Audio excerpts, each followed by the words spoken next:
ප්‍රකෘති විකෘතියට එරෙහිව අනාගතය වෙනුවෙන් වඩා දියුණු සමාජයක් නිර්මාණය කර ගැනීම වෙනුවෙන් අපේ උත්සාහය අද අපේ දෙවන වැඩසටහන අපි අද කතා කරන්නේ දරුවන් අත්දැකීම් සහ අධ්‍යාපනය. අද අපිත් එක්ක කතා බහට එකතු වෙන්නේ නායකත්ව පුහුණු උපදේශක මනෝචිකිත්සක උදයා දේවමුල්ල මහත්මයා. ආයුබෝවන් උදේ මහත්මයා. ආයුබෝවන්. අපි අධ්‍යාපනය සහ දරුවෝ ගැන කතා කරන්න කලින් මට හිතුණා ඔබතුමාත් එක්ක අහලා බලන්න මේ මොකද්ද මේ පොසිටිව් ඇක්ෂන් කියන්නේ? අපි පොසිටිව් තින්කින් අහලා තිබ්බට පොසිටිව් ඇක්ෂන් ගැන අපි එච්චර අහලා තිබ්බේ නැහැ. නන්දන අපි හැමදාම කරලා තියෙන ඉතිහාසෙ නම් කවුරු හරි කියපු දෙයක් අහගෙන හිටපෙක විතරයි. ඔකට මේ විශ්වවිද්‍යාලේ දවසල් මගේ යාළුවෙක් කියනවා මචං මේ අපි පුළුවන් තරම් අත්දැකීම් ගන්න ඕන මචං. මම කිව්වා ඒක ඇත්ත. අත්දැකීම් අරගෙන තව දිගට අත්දැකීම් ගන්න ඕන මචං. මම කිව්වා ඒක කරන්න බෑ.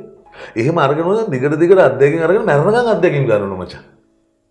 මම කිව්වා නෑ මචං මොකුත් කරන්න ඕනේ අත්දැකීම් අරන් හිටියම ඇති. ඒ ඔක්කොම අපි වැඩ කරලා රූම් එකේ ඉගෙන අරගෙන ගත්තා. ඕකේ තියන්නේ දැන් ඇත්තටම දැන් ඔය පොසිටිව් තින්කින් කියන එක මේ අපිට මේ පිට රටින් ගෙනල්ලා මෙහෙ නිකන් අපේ මහතුරු අපි නිකන් මේකට අයිකෝඩ් දාගෙන කෑ ගහලා කතා කරාට මේකේ පොසිටිව් තින්කින් තිබ්බා. මේකේ පොසිටිව් කිව්වට එහෙම ලොකු කතා බහක් තිබ්බේ නැහැ නේ උදේ මහත්මයා. ඕ නෑ ඒක තමයි දැන් ඔය අරගෙන ගෙනාවමනේ කතා වෙන්නේ. දැන් ඔය සමහරු කියනවනේ දැන් මේ මහ ලොකුට සිංහල ගැන කතා කරන කට්ටිය මේ බටහිරට බයින කට්ටිය කලිසම් ගන්නවා කියලා. ඒක ඕනේ.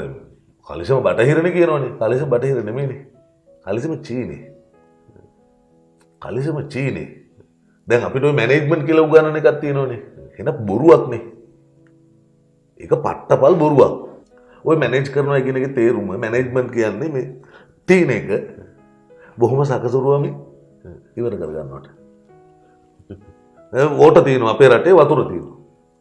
ඒක ඉවර කර ගන්නවට කියනට වැඩිය පාවිච්චි කරනවට කියලා කියන්නේ. පාවිච්චි කරනකොට වෙන එන්ඩ් රිසල්ට් එක ඉවර වෙනවනේ. දැන් අපි වෝට මෙච්චරක් තියෙනවා පාවිච්චි කරනවා. හරියට සකසුරුවම්ම පරිස්සමෙන් කල්පනාවෙන් පාවිච්චි කරනවා. පාවිච්චි කරන්න මොකද වෙන්නේ? වෝට ඉවර වෙනවා. දැන් මොකද වෙන්නේ? දැන් පුළුවන් නම් වෝට මැනේජ් කරන්න කියන්නකෝ. බැහැනේ. ඒ කියන්නේ වෝට මේක මැනේජ් කරන එක නෙමෙයි කරන්නේ. මුලින්ම කරන්න වතුර නම් කළමනාකරණය කරන්න නෙමෙයි ඕන. ඒක හොඳ වැඩක්. හැබැයි මේක එන්නේ ඉවර වෙනවා කියලා තේරෙන්න ඕනේ. කළමනාකරණයේ අන්තිම විග්‍රහය ඉවර වෙනවා. එහෙනම් අපි මුලින්ම වෝට ඩෙවලොප් කරන්න එපේ. වතුර වැඩි කරගන්න එපේ. වෝට බෝඩ් එකේ එකට මොකද කරන්නේ? දැන් වෝට බෝඩ් එකේ මැනේජ්මන්ට් ඉගෙන ගත්ත කට්ටිය ඉන්නේ. මගේ මේ තුමාලාට නෙමෙයි අපි කාගේත් මේ අධ්‍යාපනයේ තියෙන අවුල. ඒතර වෝට ඩෙවලොප් කරන්න ඕනේ. සංවර්ධනය කරන්න, වැඩි දියුණු කරන්න ඕනේ. ඒකට මොකද කරන්න ඕනේ? ගස්වන්න ඕනේ. වෝට බෝඩ් එක ගස්වන්න ඕනේ. ඔන්නෝක තමයි කල්පනාකරන හුටපටේ අන්තිමට මේක ඉවර වෙනවා. ඉවරුණා මොකද කරන්නේ? මං කියන්නේ ඒක මේ මැනේජ්මන්ට් කියලා අපි දඩාස් ගාලා ගත්තට what is management කියලා කිව්වම ඒගොල්ලෝ මොකද කියන්නේ? ඒ කියන්නේ අපි ගත්ත කෑල්ලේද ප්‍රශ්නේ තියෙන්නේ. එහෙම නැත්නම් ඒක තිබ්බේ මෙහෙම. නෑ තිබ්බා කියන එක කියන්නේ ඉරන් හඳත් එක්ක මේ විශ්වයනේ. තිබ්බා කියන්නේ මේ දහම සබහා දහම. ඒතර සබහා දහමේ දේවල් අපි අඳුනා ගැනීමේ අවුලේක කෑල්ලක් තමයි කළමනාකරණය. කළමනාකරණය කරනවා කියන එක දැන් what is management ගුවම organizing, leading, controlling and coordinating. අපි ඒක කළමනාකරණය යනවා. දැන් කටපාඩම් කරනවා. හැබැයි කටපාඩම් කළා දැන් organize කරන්නේ මොකද්ද? සංවිධානය කරනවා සම්පත්. සම්පත් ඉවර වෙනකොට මොකද කරන්නේ කියන එකට මැනේජ්මන්ට් වල උත්තරයක් නැහැ නේ. දැන් අපේ යුනිවර්සිටි එකේ මැනේජර් ෆැකල්ටි ඉගෙන ගත්තනේ. What the result of the end of the management? Means zero resources. මේ තියෙන සම්පත් කොහොම වහන්න කියලා අන්තිමට ඉවර වෙනවනේ. දැන් ලෝකේ තියෙන බොන්න පුළුවන් පානීය ජලය එන්නේ අඩු වෙනවනේ. දැන් මැනේජ්මන්ට් වල පුළුවන් මොකද්ද මේකට කරන්න? හැබැයි මැනේජ්මන්ට් වල කවදාවත් වෝටර් මැනේජ්මන්ට් වල කියන්නේ නැහැනේ. මේ ජලය වැඩි කරගන්න වැඩක්. ඒකට ගස් හිටවන්න ඕනේ කියන එක. ඕකම තමයි දැන් අපි මම අපේ මාතෘකාවට පොසිටිව් තින්කින් මෙහි තිබ්බ කියන්නේ සමගිව රැස් වෙන්න ඕන. සාමූහික කටයුතු කරන්න ඕන. සමගිව විසර යන්න ඕන. මේ මොකද්ද? සප්තාපරිහානී ධර්ම වල තුනක්නේ. ඕක තිබ්බේ නැද්ද? how to arrange a meeting under the office management කියලා අපි ඉගෙන ගන්නවා කාර්යාල කළමනාකරණයට. මේ අපිට දහම් පාසලේ මේක කිව්වනේ සප්තාපරිහානී ධර්ම කියලා. හැබැයි සප්තාපරිහානී ධර්ම කොහොන පොඩින උද්ගතියක් තියෙනවනේ. ඒක මේ ඔෆිස් මැනේජ්මන්ට් කියලා සබ්ජෙක්ට් එකක් අරගෙන ඒක වෙන ලයින් ඉතින් උදේ මාත් එහෙම තිබ්බ එක මොකද තියෙන වැරද්ද ඒක අලුත් මොකක් හරි අලුත් ක්‍රමවේදයක් ඇතුලේ දරුවන්ගේ ඔළුවට දාන එක. ක්‍රමවේදයක් නෙවෙයි. ක්‍රමවේදය කියලා අපිට උගන්වන ටික ඕක මෙහි තිබ්බ. දැන් මම මෙහෙම කියන්නම්කෝ. වැව තියෙනවනේ. අපිට ආවනේ පිට රටින් 5S කියලා එකක්. ඔය 5S කියන වචනේම වැරදි. බසස් වෙනවනේ බහුවචන වෙද්දී.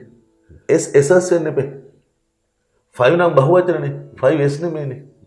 5SS වෙන්න ඕනේ. ජපන ඉංග්‍රීසි දන්නේ නැහනේ. ඒ හින්දාද මන් දන්නේ. ජපන 5S කිව්වා. අපි තුසන නිකමට අඩු ගානේ ඒක වචන බහුවචන කියන එක මේකට පොඩ්ඩක් දාලා බැලුවා නම් 5 නම් S වෙන්න බෑනේ. SS වෙන්න එපේ. මොන විදග්ධ පුද්ගලයාද ඔය 5S කියන සංකල්පය ගේනකොට යකෝ 5S නෙමෙයිනේ 5SS නේ කියලා හිතුවේ. ඒ කියන්නේ අපි අමුයෙන් ගෙනලා ගිලිනවා. එතකොට මම කියන රයිට් SS අයින් කරමුකෝ. 5S කියන එක මෙහෙ තිබ්බේ නැද්ද? බැරේ තියෙන්නේ 5S නේ.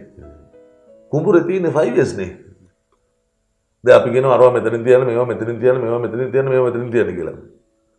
අම්මා කුප්පි ලාම්පුව නිමුණත් සූදුරු බෝතලේ ඩක් ගාලා ගන්නවනේ. අම්මා ළඟ 5S තිබ්බේ නැද්ද? 5S ඉගෙන ගන්න අද අලුත් පරම්පරාවේ ධෝනි කෙනෙකුට හරි ජොබ් එකක් කරන කාන්තාවකට හරි තීරමට වඩා අම්මා ළඟ 5S තිබ්බා. ඔය දැන් 5S ගැන කතා කරන අය මං කියන එක 5Sම කියන්නේ නැත්නම් 5SS ඕක 5SS ගැන කතා කරන අයගේ ඔෆිස් එකේ 5SS මේ ප්‍රැක්ටිස් කරන අයගේ ගෙදර කාමරේ ඇඳයට බලන්නකෝ. මකුණු දැල් කොච්චර දිනවද කියලා. හැබැයි ඔය 5SS ඉගෙන ගත්තු නැති මැනේජ්මන්ට් ඉගෙන ගත්තු නැති අම්මලගේ කොහමද ගෙදර ඇඳයට? අය නීට්නස් එක තිබ්බා. ප්‍රශ්නයක් තියෙනවා අපි ඊළඟ ඒක පස්සට අහන්න පුළුවන් ඒ ප්‍රශ්නේ. එතකොට උදේ මහත්තයා අපි ආයෙත් ආවොත් එහෙම පොසිටිව් ඇක්ෂන් කියන්නේ තින්කින් අපිට තිබ්බා. දැන් අපි මෙහෙම හිතමුකෝ සරලවම.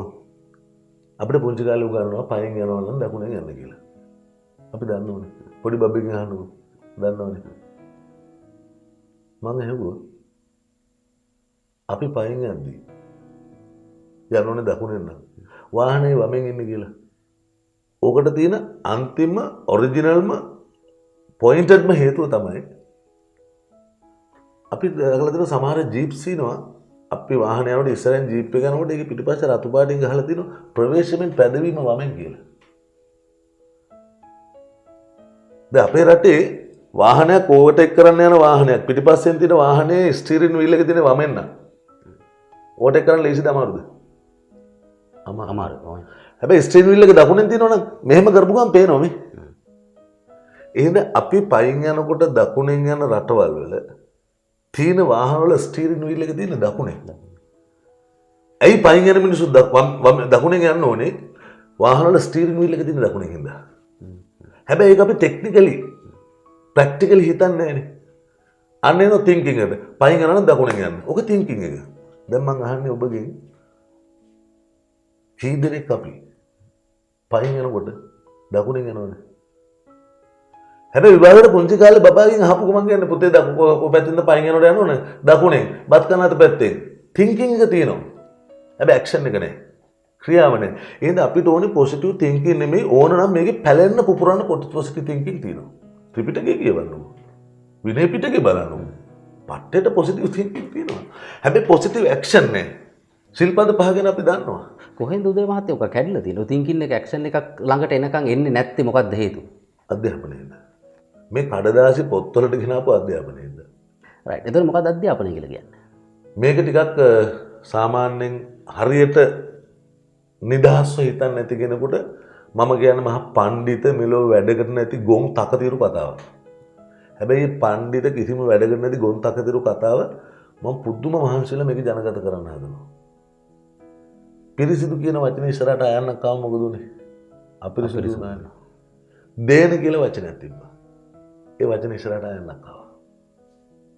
අධ්‍යයන වුණා. මේක ඉංග්‍රීසියෙන් මම විග්‍රහ කරන්න යන්නේ නැහැ. සුද්දගේ වැඩේ රූට් එක මම දන්නේ. දන්නේ හැරෙමේ වචනාර්ථයෙන් අරගෙන මේ විදිහට කියා දෙන්න ගියාම වෙන පැටලෙවිල්ලක් ඇති වෙනවා. අධ්‍යාපනය කියන්නේ දේන සහ අධ්‍යයන කියන්නේ දෙකක්. පිරිසිදු අපිරිසිදු වෙනවා. ඒ වගේ දේන අධ්‍යයන වුණා. බුදුහාමුදුරු දේන සමාපත්තිය සමාදුණා කියනෝනේ. හැමදාම උදේට. ඒ කියන්නේ එම් හැමතිස්සම බුදුන් වහන්සේ දේන ගත වෙලා ඉන්නේ. ඒලා අපිට පොතපතේ කියනනේ බුදුන් වහන්සේ දේන සමාපත්තියට සම්බන්ධවම අද කාටද උදව් කරන්න ඕනේ කියලා හිතෙනවා කියලා. දැනෙනවා පේනවා කියලා. ඒ දේනගත වෙනවයි කියලා කියන්නේ තමන්ගේ මනස තමන්ගේ මේ මොලේ තියෙන මේ නියුරෝන බිසිලට දසලක්ෂ ගණනක් තියෙනවනේ. මේ සියල්ල පරිසරයත් එක්ක ඒකාත්මික කරනවා, ටච් කරනවා, ලින්ක් කරනවා.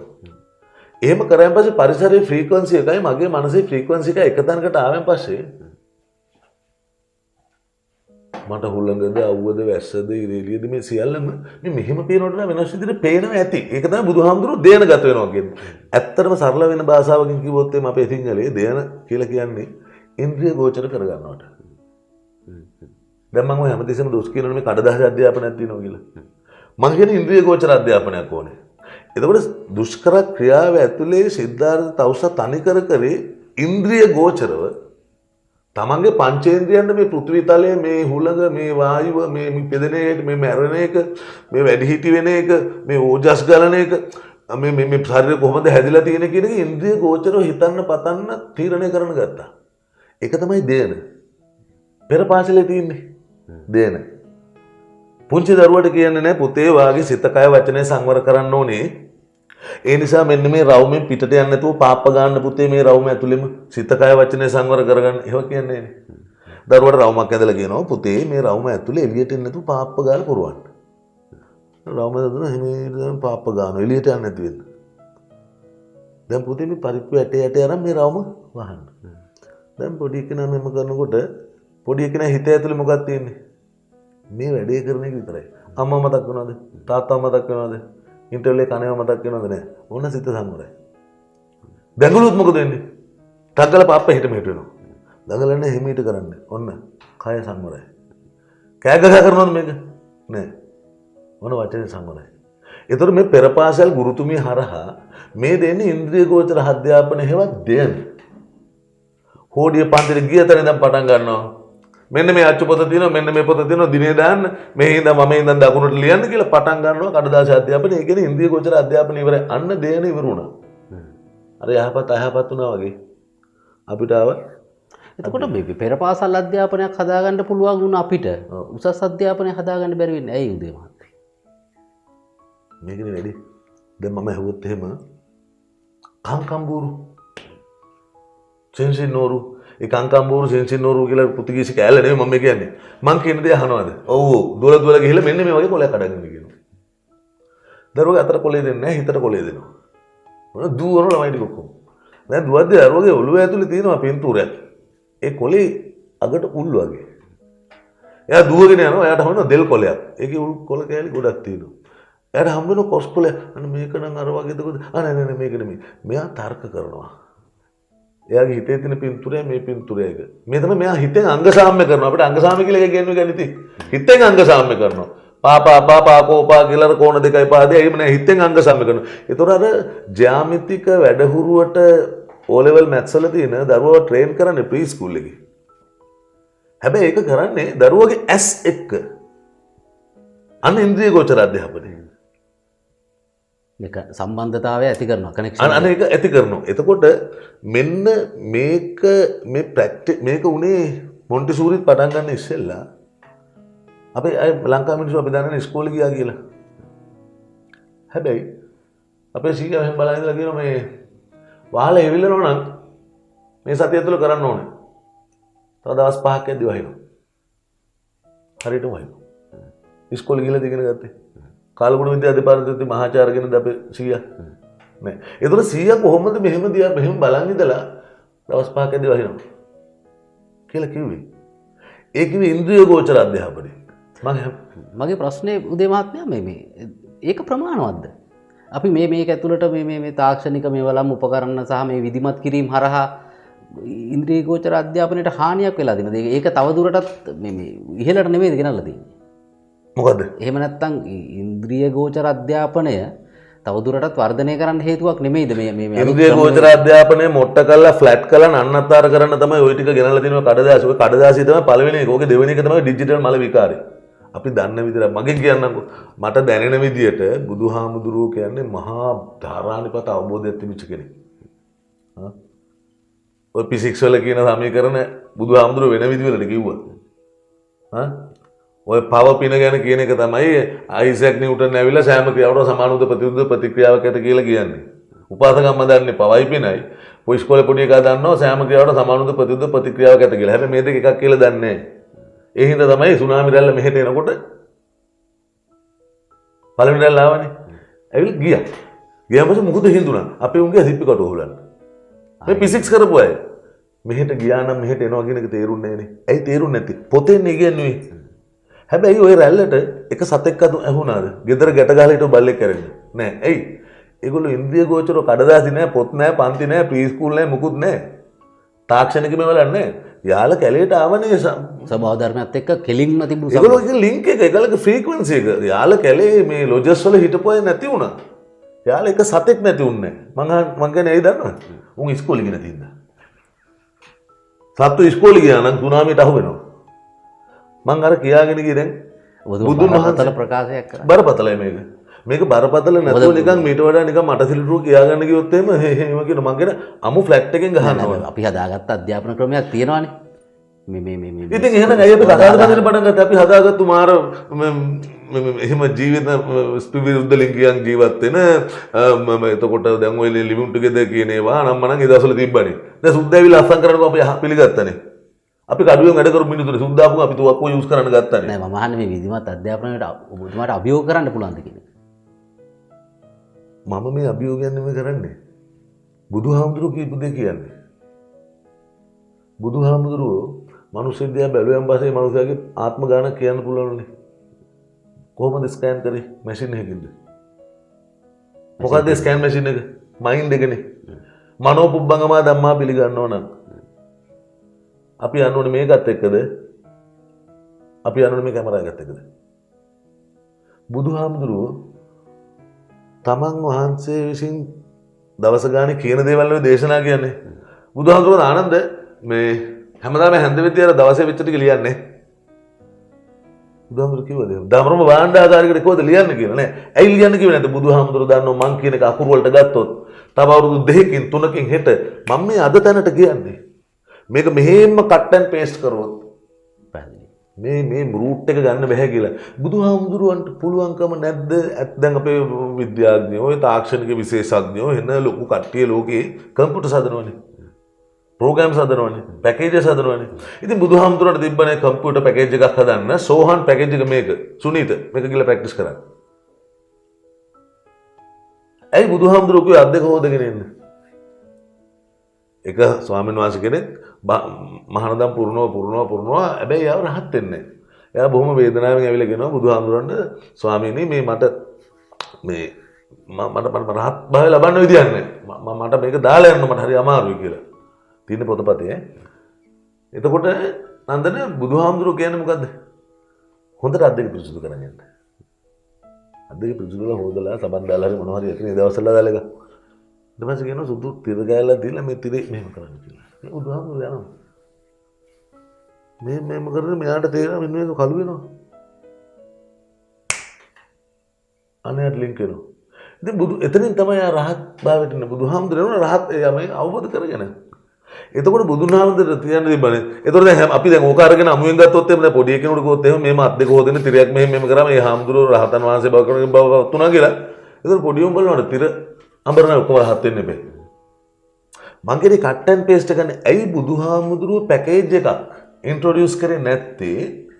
සෝවාන් පැකේජ් එක, සකු르දාගාමි, අනාගාමි, අරහත් පැකේජ් එක කියලා.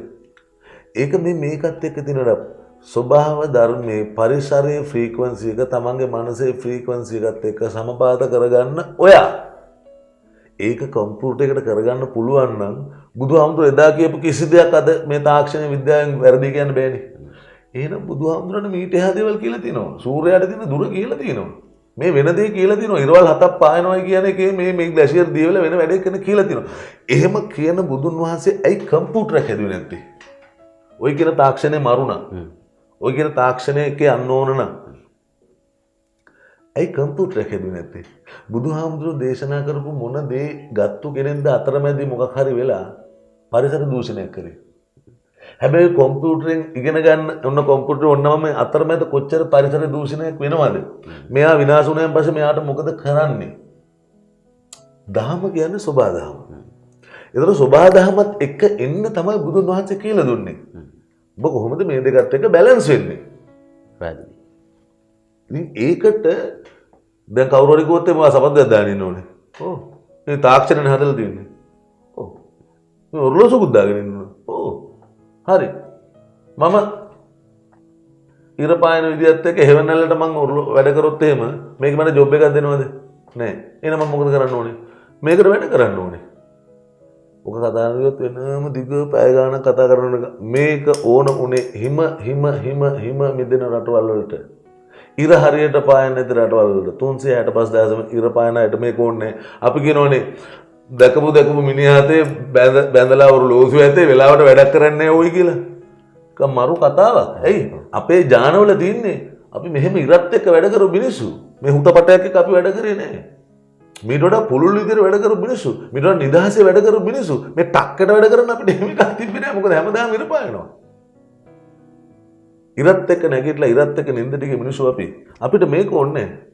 හැබැයි අද මිනිස්සු ඔරලෝසු නැත්තම් ඔක්කොම ඉවරයි. ඉතින් මගේ ප්‍රශ්නේ උදේ මහත්මයා අපි ඉරෙත් එක්ක වෙලාව අනුමාන කරගන්න ඕනේ. ඉතින් ටක්කෙටම වෙලා දැනගත්තාම මොකක්ද ඇයි අපිට වෙලාව? ටක්කෙටම වෙලාව දැනගෙන ඔයා මොකද කරන්න ඕනේ? ඇයි අපිට මේක නෑ ටක්කෙටම වෙලාව දැනගෙන මොකද කරන්න ඕනේ අපිට? තමන්ගේ දිනදා රාජකාරිය. එකක් කියන්න. තමන්ගේ රැකියාවේ කටයුතු තියෙනවා. ටක්කෙටම මේ ඔරලෝසු බැඳපු කී දෙනෙක් අටට වැඩට යනවද? ගිහලා හරියන 8 ඉඳන් හරියට ටී ටයිම් එක එනකම් වැඩ කරනවද? ලන්ච් අවර් කියලා එකක් තියෙනවනේ. එකමාරට කෝල් එකක් ගන්නකො. කෑමට ගිහිල්ලා. ලන්ච් අවර්නේ. ලන්ච් half an hour නෙමෙයිනේ. ලන්ච් 2 hours නෙමෙයිනේ. දැන් අපි හයිවේ එක හැදුවානේ. අපිට මෙහෙ ඉඳන් පැය විනාඩි 15ක් ගාල්ලේ. හරියෙන් යන්න කියන පැය 3ක් යනවා වෙනද? 4ක් යනවා. දැන් අපි ඉතුරු කරගෙන දිනන පැය 2කමාරක් විතර. මේ පැය 2කමාරෙන් අපි අපිව සැනසෙන්න කරන තව වැඩක් කියනවා. හයිවේ එක අපික මාරේනේ. කාලේ ඉතුරුනේ. ඉතුරු වෙන වෙලාවෙන් කරපු වැඩක් කියන්නකෝ. කරපු දෙයක් නෑ. ආයි තාම මොකක් හරි රෝල් එකකට බහලා කීයක් හරි රෝලක් ගහලා කීයක් හරි හම්බ කරන වැඩක් ඇරෙන්න අපි නිවෙන්න වැඩක් කරාද කියන්නකෝ. දැන් අහන්න එපා මේතොර හයිවේස් ඕනේ නැද්ද මේ මිනිහා මහා පිස්සෙක් මේ මොකද්ද මේ කියන්නේ කියලා. මං කියන්නේ මේ කියන කතාව මගෙත් එක තරහ ගන්න එපා. දහමට අනුව හිතලා බලන්නකෝ. ඒකයි මම මේ කියන්නේ මේ කඩදාසි අධ්‍යාපනය විසින් මේ ඔර්ලෝසු බට්ටෙකුට ඕන විදිහට අපිට වැඩ කරන්න දුන්නා. අපේ බට්ටා ඉර ඒ බට්ටට ඕන විදිහට වැඩ කරු මිනිස්සු අපි. ඒක අපි ලෙඩ වුන්නේ නැත්තේ.